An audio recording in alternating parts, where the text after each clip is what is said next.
Over the next few days, we'll feature the best diets to try in the new year. The U.S. News and World Report rates them for us, and one that scored high was the Ornish diet. What is it? Have you even heard of it? Let's find out. Stephen Richmond, CEO of Richmond Foods, is here to tell us all about it. Welcome. Thanks for being here. Thank you so much for having me this morning. Glad to be here. Well, thanks for the trouble to bring stuff in, too, because when I look at this, it looks so bright and beautiful on a plate. What is the Ornish diet? So the Ornish diet is basically fruits, vegetables, a little bit of soy, some lentils, basically a vegetarian diet with a little bit of soy, so some milk can be added.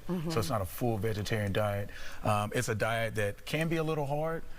It's often overlooked because it's not like the Daniel fast. It's not like your Irish vegan diet that everyone's very popularized. But it is something that's maintainable. Because we do have egg whites as well, right? Absolutely. Okay, but no meat at all, no fish, no meat. So no meat, no poultry, none of that at all. Just straight vegetables, fruit, and then of course your different carbs. Absolutely. It seems like when you're eating like this, because there is no meat, you can almost do larger portions of vegetables, because those are pretty big portions right there. That would fill you up for sure. Yeah, you're going to get the protein that you need. So being able to put more vegetables, healthy carbs, there's a big difference, right? So you're not eating like hash browns or things that are unhealthy. You're eating healthy carbs. So yes, ma'am, you can get some larger portions to fulfill your protein needs. And as an expert in the food industry, so to speak, are people losing weight on this diet, or is it more a lifestyle to make healthy choices? It really can be both. So, when you look up the definition of Ornish, it talks about how it's not necessarily good or bad diet, but it's a good diet that you can actually maintain for like 30 days, maybe 45 days, to kick the new year off, maybe to kick your weight loss journey off, and go from there. I think it's so interesting that it made a top list when everybody here that I was talking to in our studio this morning, we were all saying, what is that? Why haven't we heard of that? Has it been around a while? It's been around since I think 1977, my if I'm not goodness. mistaken. So it's been around for a while. I have never in my life heard somebody say, I'm on the Ornish diet. Yeah, it's not popular at all. It's not one of the most popular diets, but it's actually one of the top 10 diets. Yeah. Because of the type of foods that it contains and because it is so healthy.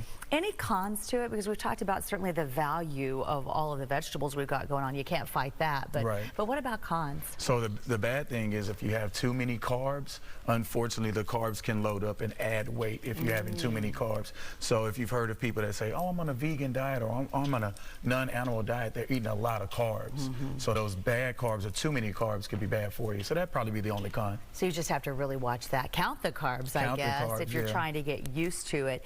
Do you have any tips for somebody who's still working to find that perfect lifestyle? And I like to call it a lifestyle because that word diet freaks me out. But I think that there are still a lot of people, we're still toward the first of the year, still trying to make some positive changes. Right. A lot of people say that January is the trial month, right? So the first of the year is now. Well, yeah, I'd probably say that's where I step in at. I'm a chef, so I specialize in meal preps.